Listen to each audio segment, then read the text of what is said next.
지난해 뉴스타파의 조세피난처 보도 기억하시죠? 뉴스타파는 전두환 전 대통령의 장남에서부터 재벌 오너, 대학 총장 등 조세피난처의 유령 회사를 세운 182명의 명단을 홈페이지에 공개한 바 있습니다. 당시 국세청 등 세무당국은 이들을 철저히 조사하겠다고 공언했는데요.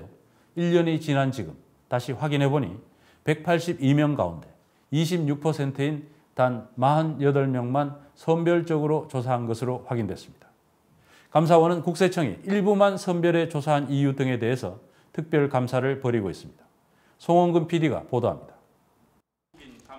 지난해 5월 뉴스타파는 ICIJ, 즉 국제탐사보도 언론인 협회와 함께 조세피난처에 간 한국인의 명단을 공개했습니다. 전두환 전 대통령의 장남 전재국 씨, 김우중 전 대우그룹 회장의 아들 김선용 씨, 전성용 경동대 총장, 경총 회장을 지낸 OCI 이수영 회장, 최은영 한진해운홀딩스 회장 등 전직 대통령의 아들과 재벌 오너 등 사회 유력층들이 몰래 조세피난처의 유령 회사를 세우고 해외 계좌를 개설한 사실이 드러났습니다. 뉴스타파는 모두 182명의 한국인 명단을 홈페이지에 공개했습니다. 그동안 철저히 베일에 가려졌던 부유층들의 역외 유령 회사 설립 실태가 고스란히 밝혀진 겁니다. 공개 후 파장은 엄청났습니다. 역외 탈세를 근절해야 한다는 여론이 커졌고 급기야 전두환 전 대통령은 추징금 1,600여 원을 내야 했습니다. 그동안 역외 탈세 문제에 대해 제대로 대처하지 못한 국세청에 대한 질타도 이어졌습니다. 당시 국세청은 이들 명단에 대해 철저히 조사하겠다고 국회에 보고까지 했습니다. 다양한 채널을 통해 수집한 정보를 바탕으로 정상적 합법적 해외 투자와 비정상적 탈법적 역외 탈세 행위를 명확히 구분해서 탈세 혐의자에 대한 엄정한 세무조사를 실시하겠습니다. 1년이 지난 지금 국세청은 얼마나 적극적으로 조사에 나섰을까? 버진 아일랜드 등에 무려 4개의 유령 회사를 설립한 전성용 경동대 총장. 유령 회사를 세운 시점이 전 총장의 아버지가 교비 횡령 등의 혐의로 일본으로 도피했던 때와 비슷해 재단 비리 의혹이 제기됐습니다. 뉴스타파 보도 하루 만에 전 총장은 총장직에서 물러난다고 밝혔습니다. 하지만 전 총장에 대한 국세청 등의 세무당국의 조사는 제대로 이뤄지지 않았고 기소 등 처분도 없었습니다. 지난해 11월 그는 경동대 총장으로 슬그머니 복귀했습니다.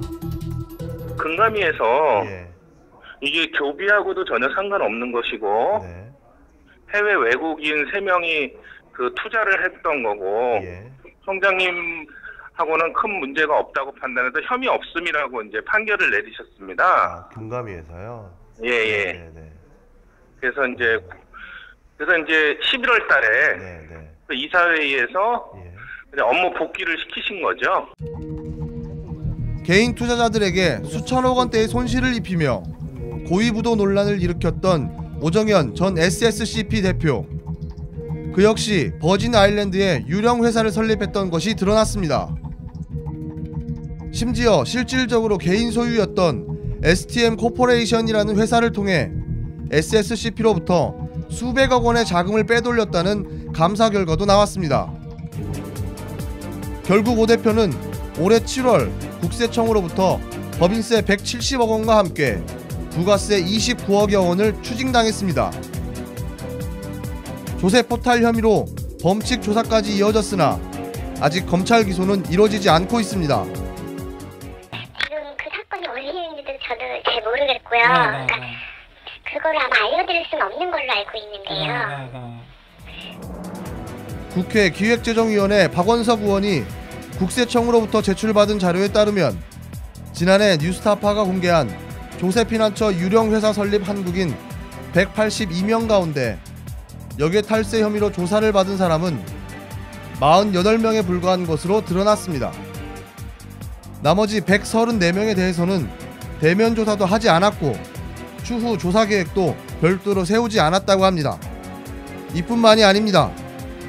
국세청 조사를 통해 역외 탈세가 확인된 48명 가운데 검찰에 고발 조치된 사람은 전재국 씨를 포함해 3명뿐입니다. 급증할 수도 있겠죠. 명단이 공개됐을 때만 하더라도 국세청은 마치 그걸 전수조사할 것처럼 그렇게 국회에서 답변을 했거든요. 근데 결과를 보면 대단히 실망스러워요. 역외 탈세 문제가 그동안의 세정의 커다란 구멍으로 지적이 되어 왔는데 이 문제를 해소하기 위한 노력도 여전히 부족하다 이렇게 볼 수밖에 없고요. 지난해 국세청은 182명 모두를 철저히 조사해 역외 탈세를 방지하겠다고 약속했으나 그때뿐이었습니다. 국세청은 조세 피난처에 유령 회사를 세웠다는 이유만으로는 조사를 하기 힘들다고 말했습니다. 혐의가 있어야 하는데 그렇다고 단순히 그냥 필터 컴퍼니 갖고 있다고 해서 검찰처럼 영장 청구해가지고 집이랑 사무실 압수수색할 수 있는 것도 아니고요. 현실적으로 단지 그냥 조세 피난처에 필터 컴퍼니를 갖고 있다는 그 사실만으로 이 사람이 탈세를 저질렀다라고 할 수는 없는 거고, 또 그냥 갖고 있었기 때문에 조사를 할 수 있는 것도 아니거든요. 이에 대해 감사원은 올해 초 국세청의 역외 탈세 조사가 제대로 이루어지고 있는지 점검하는 특별감사에 들어갔습니다. 감사원은 특히 국세청이 뉴스타파가 공개한 182명 모두가 아닌 48명만을 선별해 조사한 경위 등을 집중 확인하고 있습니다. 감사원 관계자는 뉴스타파와의 통화에서 국세청은 공개한 명단의 상당수를 대면 조사를 진행하지 않은 채 그저 자료만 보관하고 있는 수준이었다며 추후 조사 계획도 뚜렷하게 세워놓지 않아 보였다고 밝혔습니다. 감사원의 감사 결과는 빠르면 다음 달 나올 예정입니다. 역외 탈세를 방지해 건전한 조세 국가를 건설하겠다던 국세청장의 공언은 허언으로 드러났습니다. 조세 피난처에 간 한국인들 대부분이 국세청의 조사를 비켜가는 사이 정부는 담배세와 주민세 등 간접세를 대폭 인상할 계획을 발표했습니다.